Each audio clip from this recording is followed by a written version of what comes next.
Hello दोस्तों। मेरा नाम है केशव नारंग और आज इस वीडियो में जो हम बात करने वाले हैं वो है कैपिटल मार्केट के सेक्टर के ऊपर।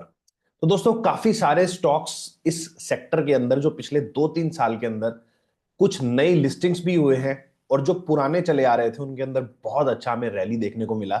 लेकिन पिछली 2-3 महीने के अंदर आप देखोगे तो सब स्टॉक्स के अंदर पर्टिकुलरली बहुत बड़ा करेक्शन भी देखने को मिला है। तो जो स्टॉक नीचे से 2 गुना 3 गुना हो गए थे, अब उनमें हमें 30 से 40% तक का फॉल देखने को मिल रहा है। और ब्रॉडर किस तरीके का सेक्टर ये रह सकता है आने वाले टाइम में, क्या फंडामेंटल चीजें हैं, एक बार वो भी डिस्कस करने वाले हैं इस वीडियो को। तो वीडियो को अंत तक जरूर देखें और चैनल को जरूर सब्सक्राइब कर लें ताकि आपको इस तरीके के अपडेट्स और वीडियोस टाइमली पहुंचते रहें। चलिए दोस्तों, वीडियो को स्टार्ट करते हैं।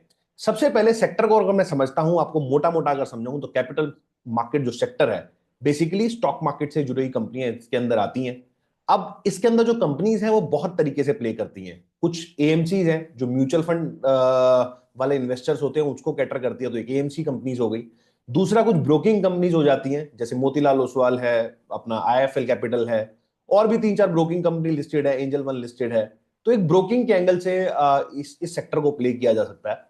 उसके अलावा जो मार्केट इंफ्रास्ट्रक्चर रिलेटेड कंपनी है, जैसे सीडीएसएल है, एनएसडीएल है, और कहीं ना कहीं अगर आप म्यूचुअल फंड के उस पर देखते हो तो के फिनटेक है, कैम्स है, सीडीएसएल है, ये इस तरीके की कंपनी जो इंफ्रास्ट्रक्चर से जुड़ी हुई है, एक ये जरिया है इस सेक्टर को प्ले करने का। तो अगर ओवरऑल देखोगे तो आप 3-4 चीजें निकल के आती हैं। एक है अपना ब्रोकिंग, दूसरा है अपना मार्केट इंफ्रास्ट्रक्चर, तीसरा है एएमसी, और चौथा भी अगर इसके अंदर हम जोड़ लेते हैं वेल्थ मैनेजमेंट, जो कि कुछ ब्रोकिंग हाउस ही कर रहे हैं यहाँ पर, बट कुछ अलग से वेल्थ मैनेजमेंट कंपनीज भी लिस्टेड हुई हैं हमारे पास। जैसे नुवामा वेल्थ मैनेजमेंट लिस्ट है, अभी 361 भी अभी 1-2 साल पहले लिस्ट हुआ है।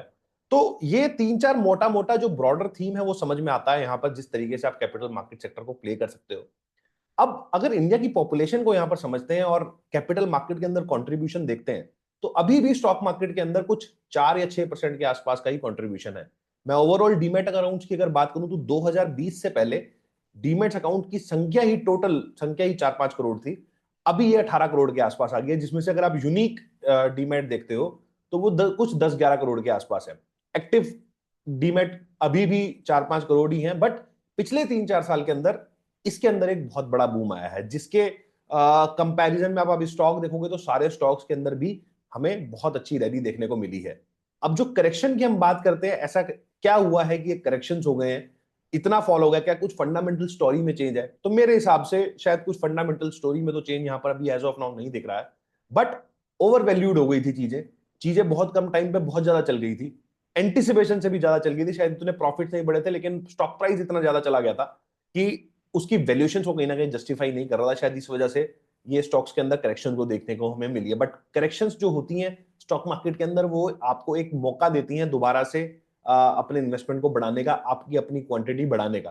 तो अगर आप सोचते हो कि ये सेक्टर कहीं ना कहीं आने वाले टाइम में, अगर मैं 5-10 5-10 15 साल 20 साल की थीम लेता हूं, तो इंडिया में ये सेक्टर एक ग्रोइंग सेक्टर है। बिकॉज बहुत सारे ऐसे लोग हैं अभी मार्केट के अंदर जिन्होंने अभी स्टॉक मार्केट के अंदर आना है।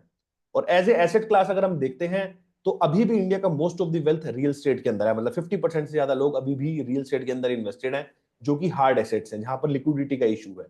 धीरे धीरे धीरे धीरे जैसे जैसे हमारी पॉपुलेशन बढ़ती जा रही है, हम डेवलप्ड कंट्री की ओर चलते जा रहे हैं, तो उससे हो क्या रहा है कि फाइनेंशियलाइजेशन ऑफ एसेट्स हो रहा है। अब उसके अंदर आप, अगर मैं थोड़ा सा डेवलप्ड कंट्रीज को पकड़ता हूं, यूएस को आप देखोगे तो 60 50 60% of their total countries wealth into the stock market. तो इतनी बड़ी वेल्थ वहां पर लोगों ने स्टॉक मार्केट के अंदर लगा रखी है। अब यही चीज अगर इंडिया में रेप्लिकेट हो जाती है, अगर मान लो 20-30% भी लोग अगर यहां पर आ जाते हैं, तो कुछ ये आंकड़ा अगर आप देखोगे तो 45-50 करोड़ के डीमेट अकाउंट हो जाएंगे, जिसमें से अगर आप एक्टिव 50-60% भी मानो, मतलब 25-30 crore actual traded demat account हमें आने वाले 15-20 साल के अंदर दिख सकते हैं, जो कि मेरे हिसाब से एक बहुत बड़ी अपॉर्चुनिटी है। अब इसको प्ले करने का तरीका आपके पास 3-4 हो सकते हैं। अब पहला तो है कि अगर आप बहुत ही कम रिस्क लेना चाहते हो, जो कि बहुत अच्छा मीडियम है, मेरे को भी वो तरीका समझ में आता है, तो आप इसका ईटीएफ या म्यूचुअल फंड बाय कर सकते हो। और म्यूचुअल फंड जो मैनेजर होता है वो अपनी डिस्क्रिप्शन के हिसाब से यहाँ पे स्टॉक्स आपको, आप उसके पोर्टफोलियो को देख सकते हो और वहां पर बाय और सेल कर सकते हो। अगर आप इस पे हमारे से चाहते हो कि हम आपको कुछ अच्छा इसमें हेल्प करें, तो कमेंट सेक्शन में हमारा ईमेल आईडी है, आप हमें वहां पे कांटेक्ट कीजिए। टीम आपसे कांटेक्ट करेगी और आपको म्यूचुअल फंड पोर्टफोलियो के ऊपर गाइड करेगी। दूसरा, अगर मैं पर्टिकुलरली थोड़ा सा इसमें इन डेप्थ जाता हूं तो ब्रोकिंग कंपनीज जैसे हैं, तो ब्रोकिंग कंपनीज का मेन जो रेवेन्यू होता है वो बेसिकली ब्रोकरेज होता है, राइट।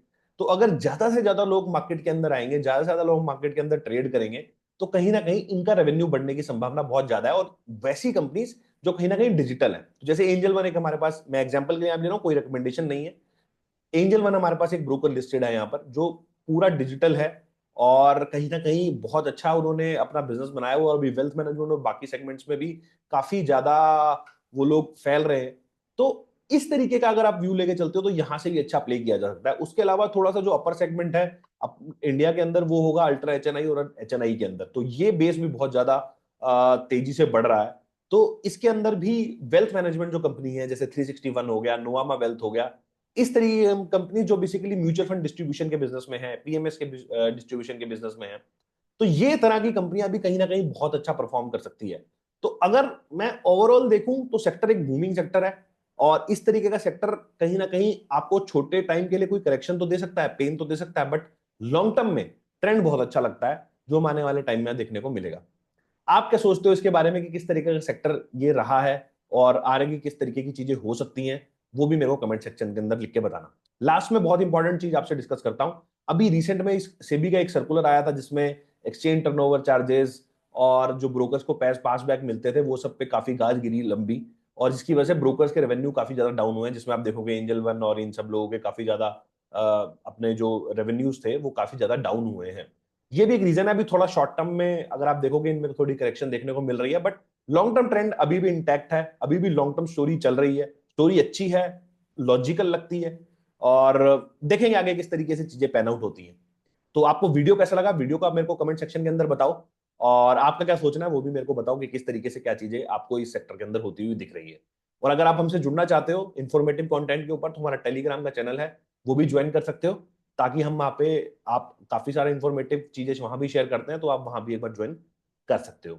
चलिए दोस्तों, वीडियो को समाप्त करता हूं, मिलता हूं आपसे अगले वीडियो में इसी तरह के इंटरेस्टिंग और कुछ नए टॉपिक के साथ। चलिए दोस्तों, नमस्कार।